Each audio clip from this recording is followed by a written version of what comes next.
Assalamualaikum warahmatullahi wabarakatuh. Berjumpa lagi dengan Kang Mas Sobirin.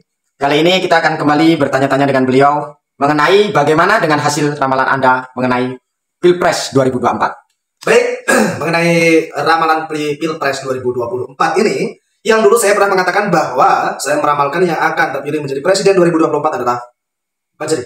Kalau nggak satu, ya tiga. Namun hasil quick count itu menentukan bahwa Pak Prabowo Subianto yang menang. Lalu bagaimana? Pertanyaannya kan. Tenang aja Mas Ganjar, tenang aja Mas Anies. Itu masih hasil quick count kok. Kita belum melihat real count-nya. Sesuai dengan perundang-undangannya, pasalnya bahwa KPU akan menetapkan hasil dari pemilihan presiden 2024 itu dari hitungan manual, bukan hitungan quick count. Seperti itu. Jadi, ya masa iya sih seorang Ganjar Pranowo hanya mendapatkan 16%? Iya kan? Terus Mas Anies mendapatkan 25%. Apakah perjuangan dia itu tidak sia-sia untuk mengelilingi dari berbagai provinsi di Indonesia ini? Gitu loh. Jadi kalau menurut saya itu tidak masuk akal. Jadi ketentuan yang saya ucapkan dalam video-video yang lain juga, ya nunggu, sabar. Jangan gegabah.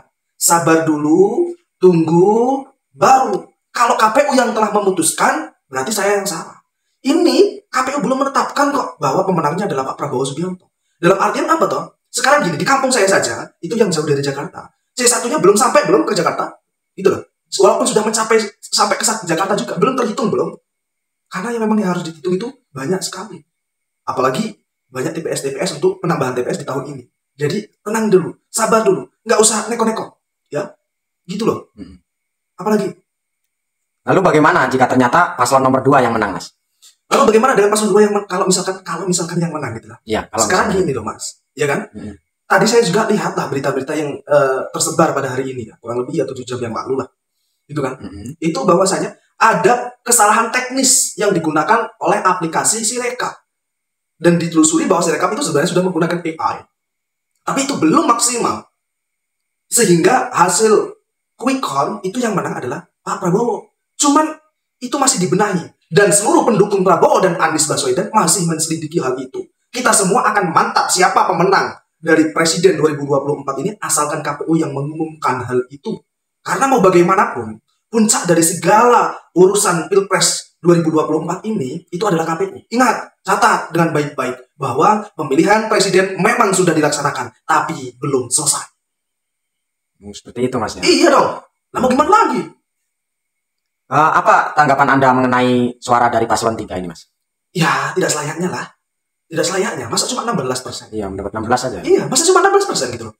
Jadi nggak masuk rasio. Kalau prediksi saya, kalau misalkan memang benar-benar seperti itu, ya kan, saya sudah mengatakan tadi, aplikasi Sirekap yang saya katakan, saya yakin kok akan terjadi putaran kedua. Akan terjadi putaran kedua. Kalau misalkan pasangan ganjil, ya, maksudnya 1 atau 3, itu kalah, untuk tahun ini kayaknya tidak mungkin. Kalau misalkan Sirekap itu benar, ya saya harus mengakui kekalahan. Cuma ingat, walaupun Pak Anies, walaupun Pak Ganjar kalah, saya tetap pasang badan untuk Pak Ganjar. Karena yang saya ketahui bahwa Pak Ganjar Pranowo ini adalah orang yang ramah dengan masyarakat. Cocok bila dikatakan beliau adalah satrio ini. Jadi kalau misalkan nanti terjadi putaran kedua, itu ya kalau misalkan Mas Anies dengan Pak Prabowo, mungkin bisa jadi. Cuman kalau misalkan Pak Prabowo dengan Pak Ganjar, saya akan melihat meninjau nanti setelah dilaksanakan pemilihan yang kedua. 1 minggu lah waktunya, seperti itu. Putaran kedua ya? Iya, saya yakin pasti terjadi putaran kedua. Lalu apakah jika terjadi putaran kedua nih Mas ya? Apakah kemungkinan Bapak Ganjar ini akan menang? Kalau misalkan terjadi putaran kedua, apakah Pak Ganjar bisa menang? Keyakinan saya menang itu 50%. Karena saya harus menghitung dulu. Saya harus menggunakan ilmu alam dulu. Ilmu alam itu tidak bisa digunakan jauh-jauh hari. Minimal 1 minggu, minimal 10 hari lah sebelum pemilihan itu dilaksanakan. Baru timbul tuh namanya unsur alamnya, ya kan? Tanda-tandanya, bintik-bintiknya terlihat semuanya, gitu loh. Apalagi yang Anda tanyakan? Nah ini kan belum akhir-akhir ini telah beredar ini Mas, seperti gambar banteng, ya gambar banteng dimakan oleh burung gagak atau burung garuda itu. Bagaimana tanggapan Anda mengenai hal itu, Mas? Mengenai tanggapan burung garuda yang memakan burung gagak seperti yang gambar telah tersebar. Burung garuda memakan banteng. Ya, bahkan dituliskan di situ, Anda sudah pernah makan daging banteng gitu. Iya, ada seperti itu. Kalau tanggapan saya seperti ini, ya jangan seperti itulah. Nggak usah. Walaupun Anda itu ahli politik, jangan seperti itu. Mau bagaimanapun, kita harus menjaga keonaran, kita harus menjaga ketentraman. Oh, kalau misalkan yang jadi Pak Anies, kalian petani tetap petani, yang guru tetap guru, yang TNI tetap TNI, yang buruh tetap buruh. Begitu juga dengan Pak Prabowo yang jadi presiden, itu sama. Begitu juga dengan Pak Ganjar Pranowo yang jadi, itu sama, Mas. Iya, sama. Gitu loh.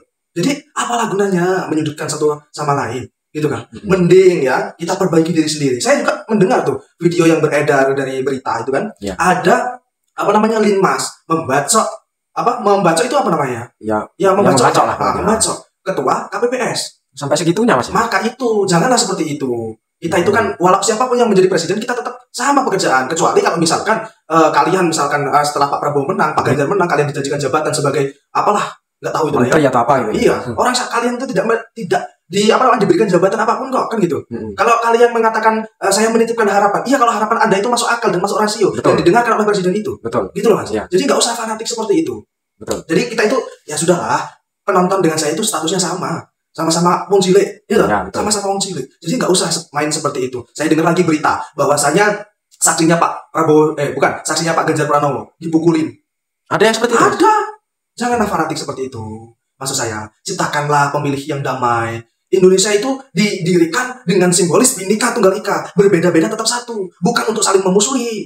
Ini hanya sekedar demokrasi aja sudah bermusuhan seperti itu, gitu loh. Jadi maksud saya itu nggak usah lah seperti itu. Ya sudah, berbeda pilihan itu tidak masalah. Manusiawi. Seperti Pak Ganjar mengadakan kampanye di salah satu provinsi. Di situ ada yang teriak Pak Prabowo, ada yang teriak Prabowo Gibran. Apa yang kita contoh dari Pak Ganjar apa toh? Tetap senyum, tetap ramah, tidak terus orang yang teriak itu disuruh pulang. Ya kan? Diusir atau dibawa polisi keluar dari kalangan. Tidak, Mas. Itulah bukti bahwa saya itu mencintai Pak Ganjar dengan apa? Ya bukti bahwa dia itu adalah merakyat, santun, ramah. Tetap merangkul walaupun dia orang tidak suka dengan dia ya. Betul, tetap merangkul walaupun dia sudah tahu itu bukan pendukungnya Pak Ganjar. Tidak akan diusir? Tidak, Mas. Bahkan ada yang beredar itu, Mas. Pendukungnya Pak Prabowo yang ditraktir makan oleh Pak Ganjar itu. Nah, iya itu di pinggir jalan ya. Nah, itu. Ada itu. Nah, itu bukti loh kalau Pak Ganjar itu ya nggak fanatik. Dan Pak Ganjar juga sudah mengatakan statement seperti ini. Kalau saya kalah, ya saya harus mengucapkan selamat kepada Pak Prabowo Subianto yang kalau misalkan Pak Prabowo yang menang. Begitu juga dengan Mas Anies. Gitu loh. Betul. Jadi kalau misalkan nggak usah bangga diri gitu kan, nggak usah bangga diri gitu. Orang mungkin kalian nyoblos itu cuma dikasih 50.000 loh. Iya. Gitu loh. 50.000 5 tahun. Gitu. 1 tahun 10.000. Nah, sedangkan dari dulu sampai sekarang masalah banjir itu belum bisa tertangani. Infrastruktur jalan itu sampai sekarang ya masih ada pemerintah yang belum menyentuh. Dan saya melihat berita di salah satu desa, dia harus memikul kotak suara itu agar keluar dari desanya. Itu bukti bahwa itu belum disentuh. Andai kala akses jalannya ya sudah dibangunkan, kan nggak mungkin seperti itu, ya kan? Harus menyeberangi lautan. Kalau dibuatkan jembatan, kan nggak mungkin seperti itu. Dia yang ada di pelosok saja, di dalam pedesaan pedalaman, ikut memilih loh, ikut pesta demokrasi loh. Itu loh, itu penting, Mas. Iya. Jadi nggak usah seperti itu. Kita ciptakan, ya kan, situasi yang aman, yang damai, yang tentram, ya kan? Iya.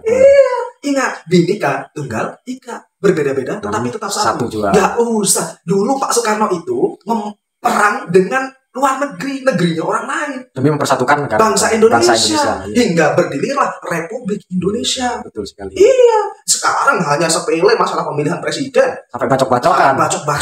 Nah ini kan ketemunya Indonesia di perang dengan Indonesia sendiri. Berarti Bhinneka Tunggal Ika itu sudah tidak digunakan. Ya, gitu betul. Itu, ya kan? Betul. Apa lagi?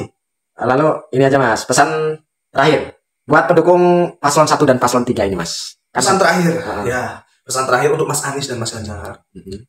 Tenang, sabar, slow respon. Nggak usah mendeklarasikan dulu kemenangan walaupun sejatinya menang. Nggak usah ini dulu. Ininya tunggu dulu keputusan KPU. Jangan gegabah. Yakinlah bahwa keberhasilan itu awal dari kegagalan. Ingat itu. Keberhasilan adalah awal dari kegagalan. Jadi gagal dulu baru berhasil. Gitu loh. Jadi ya sabar, slow respon. Kita tunggu informasi selanjutnya yang akan diumumkan oleh KPU. Salam santun. Salam Bajari, jangan menyerah, jangan putus asa. Terus semangat untuk Indonesia yang lebih maju. Ingat satu hal sebelum video ini ditutup. Satu hal, Pak Anies tujuannya itu membangun Indonesia lebih maju. Pak Prabowo tujuannya membangun Indonesia yang lebih maju. Pak Ganjar tujuannya membangun yang Indonesia yang lebih maju. Tiga calon ini memiliki tujuan yang sama, memajukan Indonesia. Jangan berpecah belah, tetap bersatu untuk Indonesia solid. Terima kasih. Oke, terima kasih atas jawaban-jawaban yang sudah diucapkan untuk kita semua dari pertanyaan yang saya pertanyakan kepada Kang Mas Sobirin. Oke, cukup sekian. Terima kasih untuk waktunya ya, Kang Mas ya. Ya, sama-sama. Begitu saja. Terima kasih buat yang sudah menonton. Jangan lupa jika Anda suka dengan video ini, jangan lupa like, komen, dan subscribe channel kita di Ramalan. Terima kasih. Wassalamualaikum warahmatullahi wabarakatuh.